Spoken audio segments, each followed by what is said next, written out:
우리 이달에 말씀하겠습니다.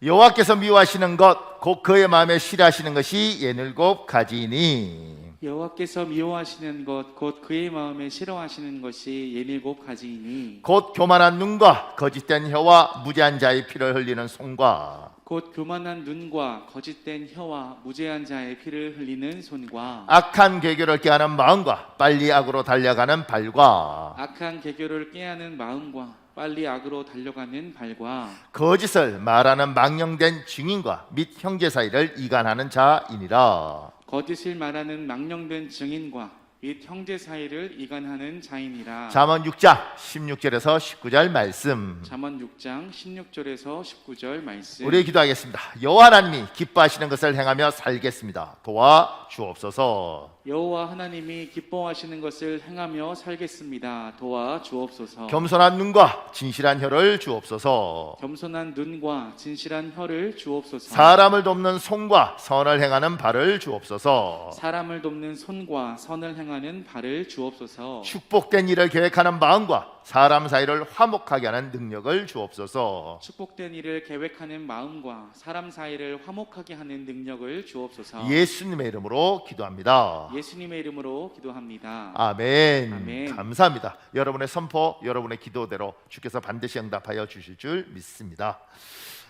오늘 말씀에 대해서 제가 이렇게 적었습니다. 창세기에 나오는 아브라함의 이야기와 히브리서 6장 13절에서 15절에 나오는 아브라함에 대한 성경적 설명을 통하여 우리는 하나님의 계획이 어떻게 인간의 삶에서 이루어지는가를 배울 수 있습니다.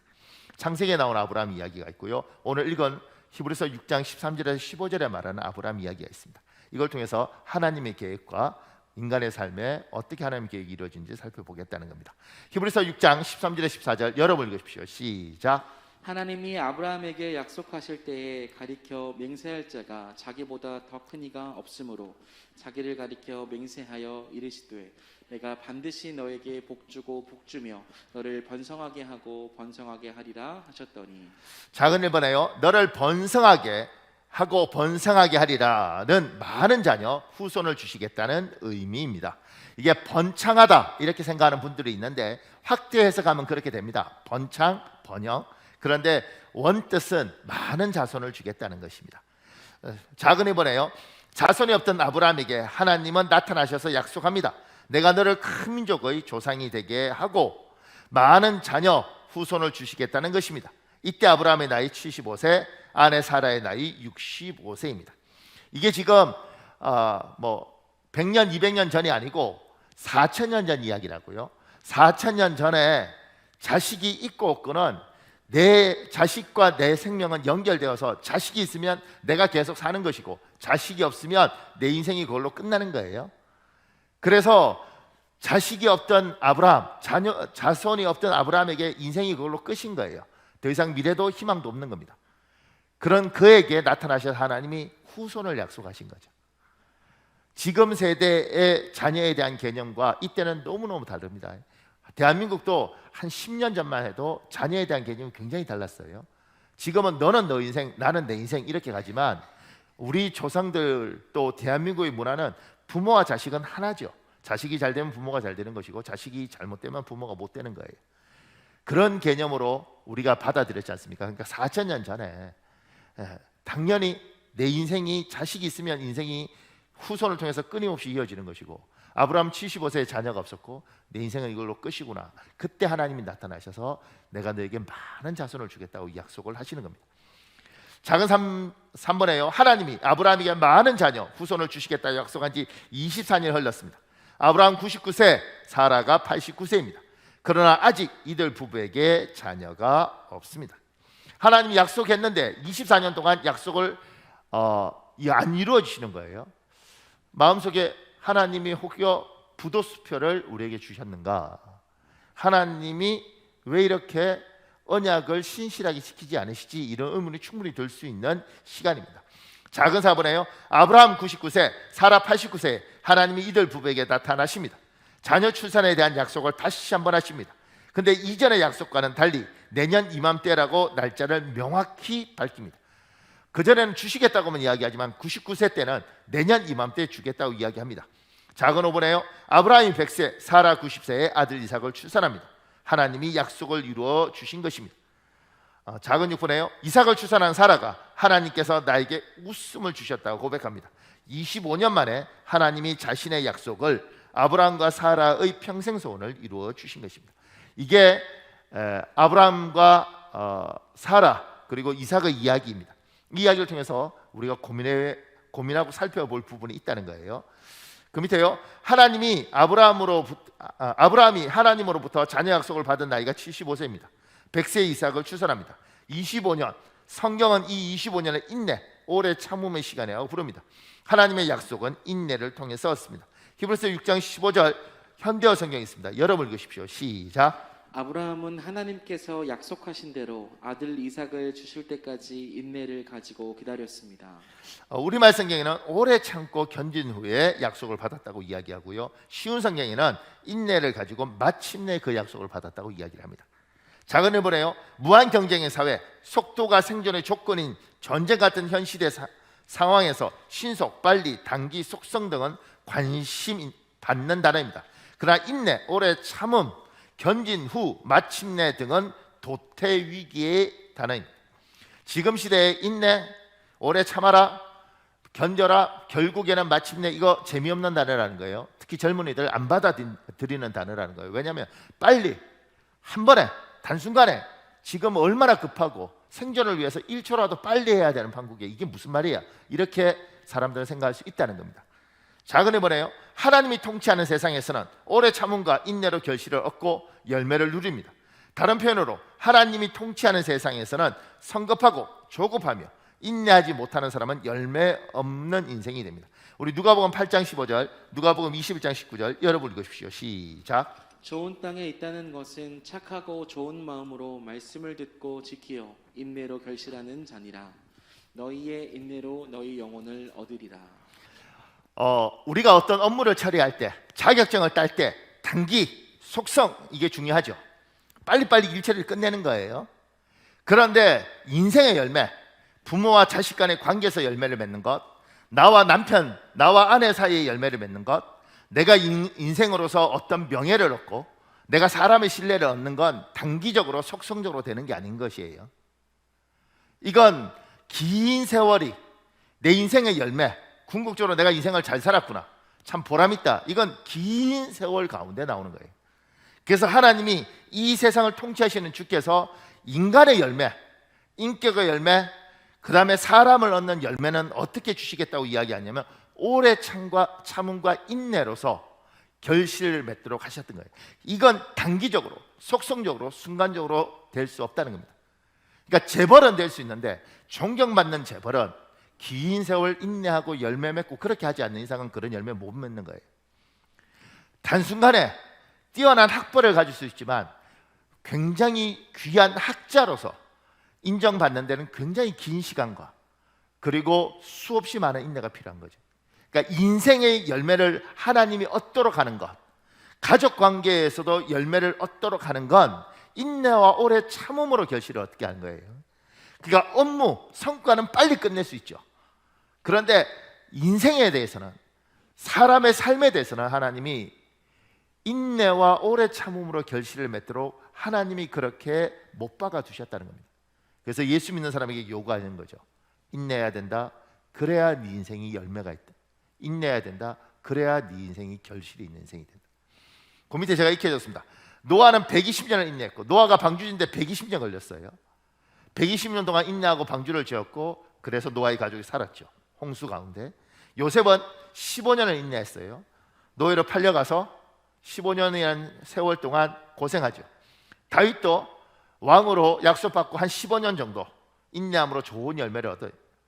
그러니까 인생이라는 것들이 120년, 15년, 15년 또 어떤 건 10년 이렇게 긴 세월 동안 인내하고 수고해서 열매를 맺더라는 거예요. 하나님은 그걸 원하셨고 우리 인생에 여러분의 삶에서 결국 좋은 열매를 얻으려면 그렇게 인내하지 않으면 결실이 없다는 겁니다. 일하고 다르다는 거예요. 인생의 열매는 인내를 해야 된다는 이야기예요. 밑에 이야기는 참 재밌는 이야기입니다. 목사님 읽어주실래요? 영국 런던 남부에 위치한 어느 침례교회 목사님 이야기입니다. 이 목사님이 어느 주일에 예배를 마치려고 하는데 갑자기 교인 중 한 명이 간증을 하겠다고 나섰습니다. 그의 간증은 자신이 이렇게 교인이 된 이유가 호주 시드니의 조지 스트리트라는 거리에서 전도를 받았기 때문이라는 것입니다. 어느 나이 지극한 백발의 남자가 자기를 보더니 당신은 구원 받으셨습니까? 오늘 죽는다면 천국 갈 수 있습니까? 라고 불쑥 이야기하더라는 것입니다. 그 말을 듣고 영국으로 오는 내내 고민을 하다가 결국 예수님을 영접하게 되어 오늘 이 교회에 나오게 되었다는 것입니다. 그 간증을 듣고 나서 이 목사님이 호주로 집회를 가게 되었습니다. 그곳에서 어떤 자매와 상담을 하는데 어떻게 예수님을 믿게 되었는지 묻자 그 자매도 그때 간증했던 교인과 똑같은 이야기를 하는 것이었습니다.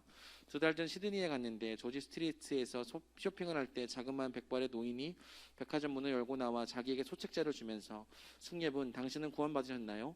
오늘 밤 죽는다면 당신은 천국에 갈 수 있나요? 라고 한 후 그냥 지나가더라는 것입니다. 이후 불안한 마음에 근처 교회를 찾았고 예수님을 영접하게 되었다고 합니다. 그 자매와 상담한 지 2주 후 목사님은 어느 장로님과 식사를 하게 됩니다. 그 자리에서 어떻게 예수를 믿게 되었는지 물었는데 그 장로님이 자기는 15살부터 교회를 다녔지만 하나님의 은혜 속에 거하지 못했다고 했습니다. 그러다가 3년 전 사업차 시드니에 갔다가 조지 스트리트를 걸어가는데 아주 키가 작고 백발인 한 남자가 자기의 소책자를 주면서 당신은 구원받았습니까? 오늘 죽어도 천국에 갈 수 있습니까? 라고 물었다는 것입니다. 처음에는 장로인 자신에게 구원받았냐고 묻는 것이 황당했지만 자신에게 구원의 확신과 성령 충만함이 없다는 것을 깨닫고 돌이켜 회개하고 새롭게 신앙생활을 시작하게 되었다고 했습니다. 목사님은 만나는 사람마다 이렇게 똑같은 이야기를 하는 것이 신기해서 이 이야기를 다른 부흥의 설교 시간에 하게 되었습니다. 그런데 설교 후 네 분의 목사님이 자신에게 오더니 자신도 오래전에 그 조지 스트리트의 전도자를 통해 예수를 믿게 되었다고 말하는 것이었습니다. 심지어 카리브에 가서 집회를 하게 되었는데 집회가 끝나고 세 분의 선교사가 찾아오더니 그들 역시 조지 스트리트의 작은 노인에게 전도를 받고 충격을 받아 선교사까지 되었다고 했습니다. 이후 미국 애틀랜타 해군 군목들을 대상으로 한 집회에 갔을 때도 한 군종병이 그 노인을 만나 예수를 믿게 되었다는 이야기를 전해주었습니다. 6개월 뒤 목사님은 인도에서 집회를 가졌는데 5천 명이 넘는 인도의 사역자들 중 최고 리더에게 어떻게 힌두교를 버리고 예수를 믿게 되었냐고 했더니 그 역시 조지 스트리트의 노인 때문에 믿게 되었다고 말했습니다. 그는 처음에 오늘 죽으면 천국에 갈 수 있느냐는 노인의 말을 듣고 힌두교인으로서 천국에 간다는 사실에 자신이 없다고 느꼈고 그래서 힌두교 선교자에게 상담을 하자 나는 당신에게 오늘 죽어도 천국에 갈 수 있는 확신을 줄 수 없지만 저기 끝에 가면 거기 개신교 선교사가 있는데 그 사람에게 이야기하면 혹시 도움을 받을 수 있을지 모르겠다라고 말했다고 합니다. 그래서 그 선교사님을 만나 그 길로 예수님을 영접하게 되었다는 것입니다. 수많은 이야기를 듣고 나서 8개월 뒤에 그 목사님은 시드니 남부의 집회를 인도하러 가게 되었습니다. 그리고 당연히 도시 스트리트에 들러 그 전도자를 찾아보았습니다. 수소문에 찾아간 곳은 작은 아파트였고 거기서 노인 한 분이 문을 열고 나오셨습니다. 이제는 몸이 많이 쇠약해져서 전도를 나가지 못하는 그 노인에게 그동안 들었던 간증들을 하나하나씩 이야기해 주었습니다. 그러자 노인은 눈물을 흘리며 자신의 이야기를 했습니다. 그는 원래 해군이었고 타락한 삶을 살았다고 합니다. 그러던 어느 날 동료로부터 전도를 받았는데 그때 지옥에 대해 듣고 큰 충격을 받았다고 합니다. 그리고 예수 그리스도를 통해 자신을 구원받았고 자기 삶이 완전히 변화될 수 있었다는 사실에 감사하여 하루에 최소한 10명을 전도하겠다고 약속했다는 것입니다. 그것도 다른 말 없이 예수 믿으십니까? 지금 죽어도 천국 갈 수 있어요? 이 말만 하면서 말입니다. 40년 동안 그렇게 전도했지만 한 사람도 자신 앞에서 예수님을 영접한 사람이 없었다고 합니다. 그런데 자기로 인해서 그렇게 많은 사람이 예수를 믿었고 그것도 대단한 사역자가 되었다는 얘기를 듣고 노인은 펑펑 울었습니다. 하나님은 이름도 알려지지 않는 이 사람들을 통해 놀라운 일을 행하셨다는 것입니다. 그리고 2주 그는 세상을 떠났습니다. 구원의 역사는 금방 이루어지지 않을 수 있습니다. 정말 한참 기다려야 할 때도 있습니다. 이 노인이 40년 동안 매일 전도를 했지만 열매가 없었습니다. 왜냐하면 자기 눈앞에 보이는 열매가 없는 거죠. 그리고 40년 동안 정말 내 인생은 인내하고 오래 참았지만 열매가 없다고 생각했는데 죽기 두 주 전에 누군가가 찾아와서 그를 통해서 하나님이 얼마나 놀라운 일을 했는가를 이야기하는 걸 듣습니다. 그리고 세상을 떠나는 거예요. 하나님의 사람들의 인생에 하나님이 인내하고 오래 참음으로 열매를 맺도록 하나님이 해주셨습니다. 여러분과 저한테 요구하시는 거죠. 너희 인생의 열매를 맺고 싶으냐? 업무의 성과를 내는 거, 단순하게 뭘 만드는 거, 그런 이야기 아니라 너의 인생이 아버지로서, 어머니로서, 인간으로서, 또 친구로서, 목회자로서, 집사로서 열매를 얻고 싶으면 얘야 오래 참고 인내해야 된다. 그래야 열매를 얻는 거다. 제가 이 설교 준비하다가 옛날에 읽었던 신문 기사 중에 잊어먹고 있었던 기사가 생각나요. 그 어떤 내용이냐면 영국에서 있었던 이야기인데 어떤 분이 로또를 사서 매번 같은 번호로 이렇게 로또가 이렇게 번호를 칠을 한다고 그러더라고요. 매번 같은 번호를 하는 거예요. 그러니까 일주일에 한 번씩 사서 20년을 했답니다. 이게 습관인 거죠. 뭐 20년 동안 한 번도 되지 않았고, 그 다음에 자기도 기대하지 않고, 근데 그냥 습관적으로 와서 이렇게 하는 거죠. 이렇게. 그런데 20년 만에 놀랍게 자기가 늘 같은 번호만 했는데 그 번호가 1등이 된 거예요. 얼마나 기뻤겠습니까? 너무너무 기뻤는데 그 주만 깜빡하고 이거 안 산 거예요. 이게 수십억이 넘는 돈인데 너무너무 가슴이 아파서 이분이 시름시름 앓다가 돌아가셨습니다. 예. 그런데 그 기사 내용은 그래요. 뭐 극단적인 선택을 했다 뭐 이렇게 돼 있던데. 그리고 그 다음 주에 똑같은 번호가 2등인가 돼서 그것도 몇십억이 되는 거죠. 그래서 기사를 이렇게 썼습니다. 한 주만 더 참았더라면. 내가 웃자고 한 이야기는 아니지만 웃지 않고, 울자고 한 이야기는 아니지만 울지 않고, 참 이건 사실입니다. 그러니까 인내라는 것들에 대한 이야기들을 하나님은 우리에게 끊임없이 이야기하죠. 근데 그 밑에요, 이 세상에서 사탄의 역할은 하나님의 사람들을 불안하고 조급하게 만듭니다. 그래서 좋은 결과물 바로 앞에서 참지 못하고 성급함으로 모든 일을 망치도록 합니다. 다니엘은 기도할 때 20일까지 하나님의 응답이 없다가 21일에 응답받았습니다.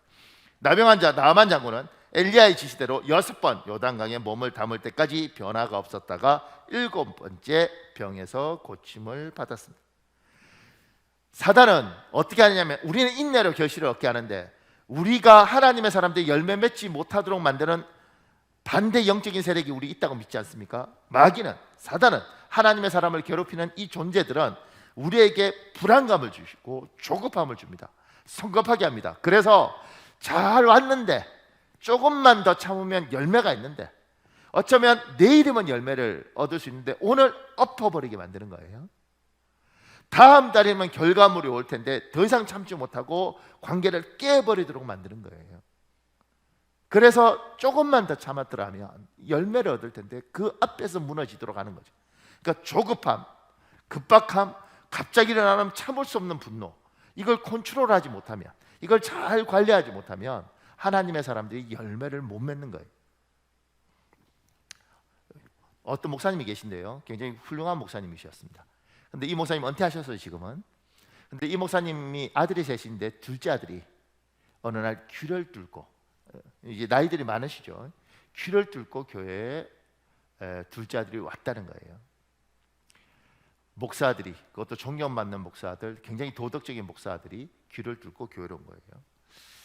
목사님이 견딜 수가 없는 거죠. 견딜 수가 없는 거예요.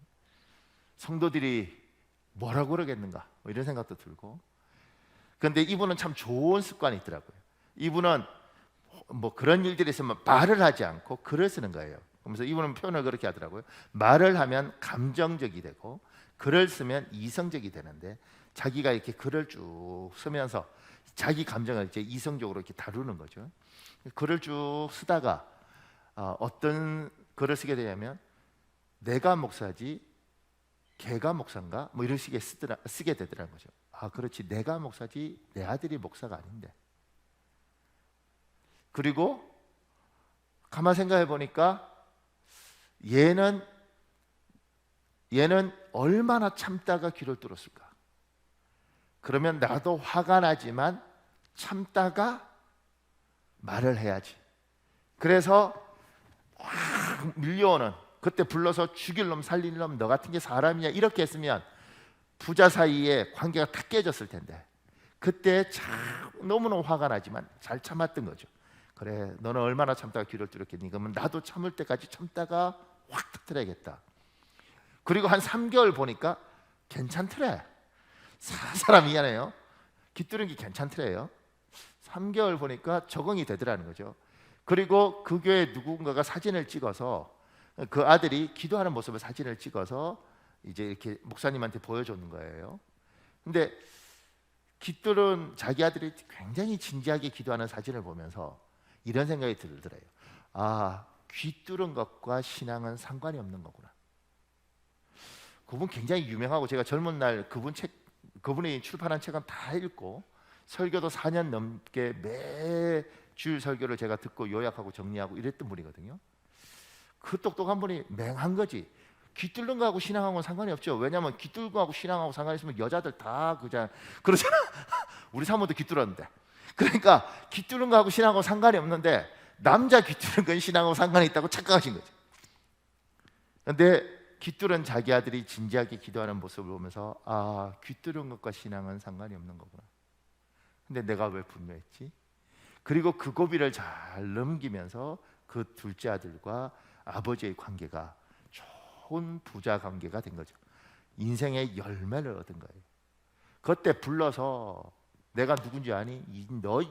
너 그런 식으로 하면 머리털을 다 바리깡으로 밀어버릴 거야. 뭐 이렇게 가든가 뭐 아니면 귀 뚫으면 코를 내가 뚫어줄 거야. 이렇게 했으면 완전히 관계가 끝났을 텐데 인내하고 고민하고 견디면서 하나님 앞에 어느 날 하나님이 딱 깨닫게 하는 거죠. 아하, 귀 뚫은 거하고 신앙은 상관이 없구나.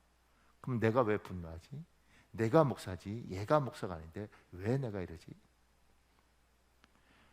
여러분의 인생에 열매가 있기를 원한다면 사업의 실적을 자격증을 이런 게 아니고요, 여러분의 인생에 사람과의 관계에서 열매가 있기를 원한다면 여러분의 삶에 결국 노년에 아 내가 참 잘 살았다고 이야기하는 그 열매가 있기를 원한다면 반드시 인내라는 귀한 선물이 있어야지 이룰 수 있습니다.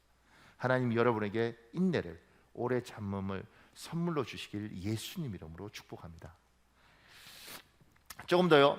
그 밑에 인내, 오래 참음의 시간 25년 동안 하나님은 아브라함에게 어떻게 하셨습니까? 25년 아브라함이 아이가 없었지 않습니까? 그때 하나님 어떻게 하셨습니까? 작은 일본에요.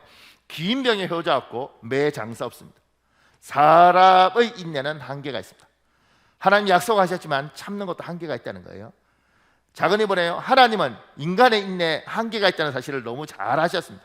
그래서 약속이 이루는 그날까지 25년 동안 하나님은 아브라함을 만날 때마다 하나님의 약속을 아브라함에게 상기시키셨습니다. 세 번째, 작은 사문에요. 하나님이 왜 아브라함에게 25년 만에 이삭을 주시는지 정확한 이유를 우리는 알지 못합니다. 그러나 하나님은 아브라함이 이 세상을 사는 동안 하나님의 약속을 기대하며 사는 인생이길 원하셨습니다. 우리 창세기 13장 16절, 창세기 15장 5절 여러분 읽으십시오. 시작. 내가 내 자손이 땅의 티끌 같게 하리니 사람이 땅의 티끌을 능히 셀 수 있을진데 내 자손도 세리라. 그를 이끌고 밖으로 나가 이르시되 하늘을 우러러 무뼈를 셀 수 있나 보라. 또 그에게 이르시되 내 자손이 이와 같으리라. 하나님이 아브라함에게 75세에 약속하고 100세에 주셨습니다. 왜 25년 후에 주셨는지는 우리 성경은 정확히 이야기하지 않습니다. 그래서 우리는 알지 못합니다. 그런데 이 25년 동안 자녀를 이삭을 생산하기 이 25년 동안 하나님은 아브라함을 종종 만나셨고 만날 때마다 격려하시고 독려하셨습니다. 얘야 너의 자식들이 이 땅의 티끌처럼 많아질 거다. 얘야 너의 자녀들이 저 무별처럼 많아질 것이다. 얘야 네가 큰 조상의 또 열국의 아버지가 될 것이다. 그래서 아브라함이 아니라 아브라함이 될 것이다. 하나님은 계속해서 독려하시고 격려하시고 이렇게 하셨어요. 그냥 주시면 될 텐데 독려하시고 격려하시면서 앞으로 네가 많은 후손들을 거느리는 아버지가 될 것이라는 사실을 계속해서 격려하시면서 25년을 이 아브라함이 25년을 인내의 한계가 있을 텐데 지칠 때마다 나타나셔서 이 25년을 하나님이 격려하시는 거죠. 그리고 아브라함은 그 격려를 받으면서 25년을 살았습니다. 여기에 김병삼이라는 사람이 쓴 글 중에 이런 내용이 있습니다. 목사님 읽어줄래요? 언젠가 존경하는 원로 목사님을 만날 기회가 있었다. 한국교회가 가장 부흥하던 시기에 성령운동을 이끄신 분인데 그분께 목회에 대한 조언을 부탁드렸더니 이런 말씀을 하셨다. 목사님, 교회는 실력대로 되는 것이 아니라 꿈대로 됩니다. 그러면서 그분은 천막교회를 개척했을 때 당시 그 열악한 상황에서 유럽 복음화를 꿈꾸었던 이야기를 해주었다. 처음엔 자신의 꿈을 들은 사람들이 비웃었지만 수십 년 뒤 그의 입술로 선포한 그것이 현실로 이루어졌다. 그분이 처음으로 해외 집회를 인도한 곳도 독일이었고 이후에 전 세계에 복음을 전하는 부흥 강사로 쓰임받게 되었다. 사람은 실력대로 사는 게 아니라 꿈대로 산다 그러지 않습니까? 지금 이 말이 아브라함에게 25년 동안 아브라함이 살면서 자손이 없어요. 아무런 희망도 미래도 없는 거예요. 내가 죽으면 끝인데 뭐. 그 아브라함, 4,000년 전의 아브라함에게 하나님이 나타나셔서 자식을 줄 거라고 이야기하면서 꿈을 심어주는 거예요. 얘야, 너에게 자식이 생길 것이다. 너 이렇게 끝나는 것이 아니다. 얘야, 네가 그냥 자식이 생기는 것이 아니라 굉장히 많은 민족의 아버지가 될 것이다. 얘야, 꿈을 가지고 소망을 가져라. 내가 널 이렇게 만들어 줄 것이다. 그리고 그 약속을 받고 1년, 3년, 5년, 10년이 가면서 자꾸 포기하고 싶을 때마다 하나님 나타나서 무뼈를 봐라 얘야, 띠꺼를 봐야 이렇게 될 거다. 실제로 하나님은 그렇게 아브라함을 해주셨죠. 지금 아랍의 저 엄청난 숫자의 사람들이 아브라함을 자기 조상이라고 믿어요. 이스라엘의 저 사람들이 아브라함을 자기 조상으로 믿어요. 심지어 우리는 아브라함하고 전혀 상관이 없음에도 불구하고 우리 예수 믿는 사람은 아브라함을 우리 믿음의 선조라고 이야기를 해요. 아브라함은 정말 믿음의 조상이 되었습니다. 아브라함에게 소망도 희망도 없던 아브라함에게 하나님 약속을 붙들고 있지만 지친 아브라함에게 하나님은 끊임없이 격려하시면서 그의 인생에 꿈을 주시고 소망을 주셨습니다. 분명히 나에게 많은 민족의 조상이 될 것이다. 내가 살아갈 때 하나님이 이런 것들을 주실 것이다. 사람은 꿈이 없으면, 소망이 없고 희망과 기대가 없으면 사람은 살아갈 힘을 없습니다. 지금 젊은 친구들, 특히 뭐 청소년들 이런 아이들 보면 어른들이 답답해하는 이유는 그 아이들이 꿈도 없고 비전도 없지 않습니까? 너는 커서 뭐가 될래? 사람 속 뒤집는 이야기. 아버지요. 어떤 아버지? 네. 뭐 이렇게 애들이 너 뭐 할래? 그러면 별거 없습니다. 그냥 먹고 자고 뭘 하겠다는 꿈이 없고 뭘 하겠다는 소망이 별로 없습니다. 그냥 게임기나 좋은 거 사서 놀겠다 이렇게 이야기하니까 우리가 답답하죠. 왜냐하면 이 아이들이 뭘 향해서 가야 될지 목표가 없었습니다. 그리고 지금 목표 가질 생각도 별로 없습니다. 왜냐하면 그냥 살면 되기 때문에 그렇습니다. 아무런 생각이 없습니다. 근데 참 놀랍죠. 저희가 자랄 때까지 저희가 어렵고 힘들고 그래서 그런지 모르겠지만 우리는 꿈이 있죠. 우리는 꼭 집을 사야겠어. 우리는 꼭 이런 대학을 가야겠어. 우리는 한 번은 뭘 해봐야겠어. 이런 것들이 우리에게 있었죠. 그것이 동기가 되어서 잠도 못 자고 그것이 동기가 돼서 어렵지만 우리는 계속해서 왔습니다. 집을 사야겠다는 생각이 있고 땅을 사야겠다는 생각이 있고 차도 사봐야겠다는 생각이 있고 그걸 향해서 계속 남들이 그게 욕심이라고 이야기하던 탐욕이라고 이야기하던 우리에게 그것이 기대였고 그것이 소망이었고 그걸 향해서 우리는 달려왔고 달려오면서 부지런히 살았고 하나님 앞에 기도하면서 우리는 왔죠. 그 세대가 우리 세대이고 젊은 제 세대가 그런 세대였던 거죠. 그리고 그런 세대는 기대가 있었기 때문에 뭔가를 향해서 갈 수 있었습니다. 심지어 신앙도 그랬습니다. 예수 믿어봐. 예수 믿으면 병 고쳐주신대. 예수 믿어봐. 믿으면 하나님이 능력을 주신대. 그래서 정말 옛날에 포천에 유명한 기도원이 있었습니다. 밤새 기도하고 때는 한 달 동안 기도하면서 정말 암 환자가 낫고 병자가 일어나는 걸 보면서 야 하나님 살아계시구나. 산에 가서 나무 뿌리 뽑으면서 기도하면 하나님 들어주신다고 막 뽑으면서 기도하면 진짜 하나님 응답하는 걸 보면 야 이렇게 하는 거구나. 우리는 하나님에 대한 그런 기대가 있었습니다. 그래서 신앙이 재밌었고 기도하는 게 재밌었고 예수 붙들고 응답하시는 하나님을 경험하는 게 재밌었습니다. 근데 지금 세대는 응답이라는 걸 잘 경험하지 못합니다. 병자가 교회 와서 기도한다고 잘 낫는 것도 못 봅니다. 그걸 잘 못 보니까 스스로가 굳이 기도할 필요가 없고 하나님이 뭘 할 거라는 기대가 별로 없습니다. 그래서 신앙이 약해지고 그래서 기도가 약해지는 거죠. 더 놀라운 건 지금 젊은 친구들은 그걸 경험 못했다니 그렇다 치고 경험한 우리 세대도 경험한 나이 50대, 60대, 70대 세대 응답받았던 사람들도 지금 기대가 별로 없습니다. 기대가 없으면 인생은 힘이 없어지고 기대가 없으면 동력이 약해집니다. 하나님은 아브라함에게 기대를 주시고 정말 그 당시에 자기에게 필요했던 자식을 주겠다는 기대를 주시고 끊임없이 독려하시면서 25년을 이끌어 오시는 거예요. 힘들어도 버틸 수 있고 힘들어도 견딜 수 있는 목적을 주시고 끌어오시는 거예요. 여러분에게 실력이 아니라 꿈으로 산다고 하는데 꿈이 있는가? 소망이 있는가? 희망이 있는가? 하나님이 여러분을 만날 때마다 잘 될 거다 얘야. 내가 도와주겠다 얘야. 내가 널 격려하겠다. 이게 있는가? 그것이 자꾸 사라져가면 여러분과 제가 이 땅을 살아갈 힘과 용기, 동력이 자꾸 약해져 가는 겁니다. 하나님 살아계시고 하나님 사랑하죠. 그건 그거고, 이 사람은 이 땅에서 뭔가를 하고 싶은 불타는 욕심이든 열정이든 뭐가 있을 때, 이게 나로부터 시작되기보다는 하나님이 아브라함처럼 나에게 주셔서 하나님이 해봐라 얘야, 내가 도와줄게, 한번 해봐, 정말 하고 싶은데 하나님 될까요? 그래, 한번 해봐.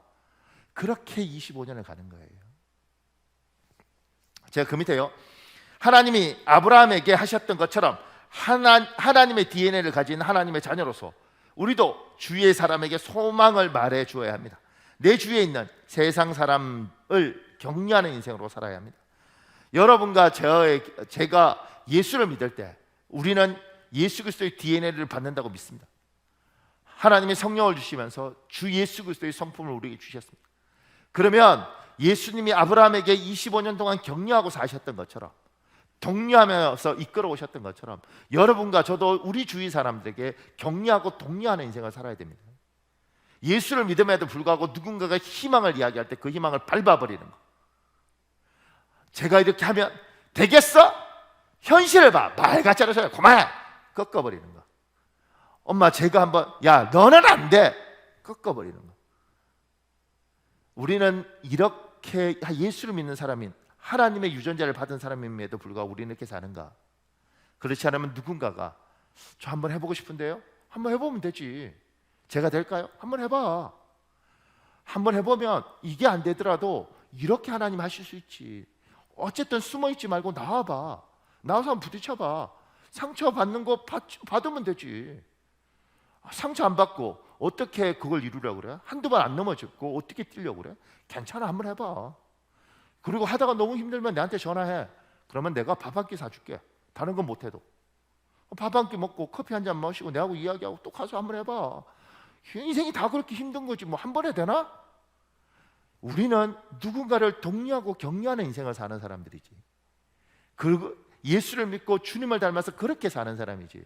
누군가를 짓밟고 누군가를 꺾고 누군가에게 기운을 낮추는 사람으로 사는 게 아니에요. 이건 아부하라는 이야기도 아니고 이건 거짓말하라는 이야기도 아닙니다. 그 사람을 보고, 우리가 믿는 하나님을 보고, 그래도 집사님 한번 해보지. 어쨌든 안 하는 것보다 하는 게 좋지 않겠어? 그리고 한번 해보면 실패하더라도 어쨌든 경험이 쌓이는 거잖아. 그리고 내가 도와줄 수는 없지만 그래도 집사님 힘들 때 오면 내가 밥 한 끼 사줄게. 한번 해보지. 우리는 그렇게 사는 사람입니다.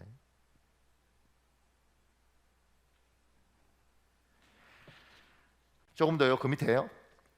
인내, 오래 참음의 시간. 25년 동안 아브라함과 사라에 대한 평가가 우리와 하나님이 다를 수 있습니다. 이게 우리가 판단하는 아브라함과 사라와 하나님이 판단하는 아브라함과 사라가 좀 달라요. 왜 그러냐면, 작은 번에요, 사도 바울을 통해 하나님은 아브라함과 사라에 대한 하나님의 평가를 로마서 4장 19절에 밝힙니다. 여러분 읽으십시오. 로마서 4장 19절 쉬운 성경 시작. 아브라함은 100살이나 되어 거의 죽은 사람이나 다름없게 되었고 사라도 나이가 많아 아기를 낳을 수 없다는 것을 알았지만 하나님을 믿는 믿음이 약해지지 않았습니다. 아브라함과 사라는 생물학적으로 끝났어요. 그럼에도 불구하고 믿음이 약해지지 않고 믿음이 강했다고 이야기해요. 이게 로마서 사도 바울을 통해서 하나님이 아브라함과 사라를 평가하는 평가입니다. 믿음이 안 약해졌대요. 근데 창세기는 다르게 이야기합니다. 작은 해보네요. 창세기에 나오는 아브라함과 사라의 모습은 로마서 4장 19절의 평가와 많이 달라 보입니다. 창세기 18장 10절에 12절은 현대인의 성경이에요. 여러분 읽으십시오. 시작. 그가 이르시되 내년 이맘때 내가 반드시 내게로 돌아오리니 내 아내 사라에게 아들이 있으리라 하시니 사라가 그 뒤 장막문에서 들었더라. 아브라함과 사라는 나이가 많아 늙었고 사라에게는 여성의 생리가 끊어졌느니라. 혼자 속으로 웃으며 내가 노쇠하였고 내 남편도 늙었는데 내가 어떻게 아이를 낳을 수 있겠는가 하고 중얼거렸다. 보세요. 창세기 18장에는 생물학적으로 이 사람들 끝났습니다. 그런데 하나님이 내년 이맘때 자식이 있겠다 이렇게 이야기할 때 논리적으로 내 남편도 나도 생물학적으로 끝났기 때문에 자식을 가질 수 없어요. 그러니까 사라가 웃습니다. 아유, 하나님 말도 안 되는 소리 하시네요. 이렇게. 그런데 로마서 4장 19절에는 이들이 믿음이 약해지지 않았대. 말이 앞뒤가 안 맞는 거예요. 앞뒤가. 그러면 로마서가 틀렸는가? 창세기가 틀렸는가? 아니요. 둘 다 맞습니다. 창세기에서 아브라함과 사라는 하나님이 내년 이맘때에 자식이 있을 것이다. 하나님, 우리 생물학적으로 끝났어요. 말이 안 됩니다. 그리고 그들이 다 포기했으면 그들은 믿음으로 살지 않았습니다. 생물학적으로 끝났는데도 불구하고, 제가 작은 산문해요. 아브라함과 사라는 생물학적으로 자녀 생산이 불가능합니다. 그럼에도 불구하고 아브라함과 사라는 하나님의 계획에 순종했습니다. 무슨 말인지 아시겠죠? 그럼에도 불구하고 하나님이 자녀를 가질 수 있다고 이야기하시니까 순종했습니다. 작은 4번에요. 스스로 포기하고 스스로 도망가지 않고 하나님이 말씀하시는 대로 순종하면 인생의 열매가 맺힙니다. 과학적으로 불가능하고 논리적으로 말이 안 되는데도 불구하고 일이 이루어집니다. 그것은 하나님이 살아계시기 때문입니다. 그 밑에요. 순종은 우리가 삶에서 기적을 경험하는 재료입니다. 이동원이라는 분이 쓴 블레싱이라는 글이 있습니다. 목사님 읽어볼래요? 최근 전 세계 셀교회들이 소통하는 소식지에서 이런 기사를 읽었습니다. 서부 아프리카의 코트디부아르에 부흥하는 한 교회 목사님이 기도하는 가운데 지속적으로 교회 구조를 홈셀로 바꾸라는 마음을 주셔서 지구촌 교회가 같이 셀교회를 시작하게 되었다고 합니다. 그런데 그렇게 한 지 1년 정도 지났을 때 이번에는 교회당에서 주일 예배를 드리는 대신에 홈셀 예배로만 모이라는 마음이 기도할 때마다 들었다고 합니다. 목사님은 고심 끝에 하나님께 물었습니다. 하나님, 어떻게 건물에서 주일 예배 드리는 것을 포기하고 가정에서만 예배한단 말입니까? 그럼 담임 목사인 저의 역할은 무엇입니까? 그러자 하나님께서 이렇게 말씀하셨다고 합니다. 너는 양들을 위해 중보 기도만 해라. 그래서 마침내 교회 지도자들과 기도하고 의논한 다음 하나님의 말씀에 순종하기로 하고 교회 건물은 유치원 학교로 전환했습니다. 교인 중에 적지 않은 반발이 있었습니다. 그런데 그렇게 한 지 꼭 3개월 만에 그 지역에 내전이 일어나 1년 동안 지속되면서 많은 건물이 불에 타는 피해를 보았으나 어린이들이 다니던 이 학교 건물만은 안전했다고 합니다. 내전이 끝나는 그곳은 이 지역을 돌보는 희망의 중심, 축복의 통로가 되었습니다. 그 교회 목사님이 인터뷰에서 이렇게 말씀하셨습니다.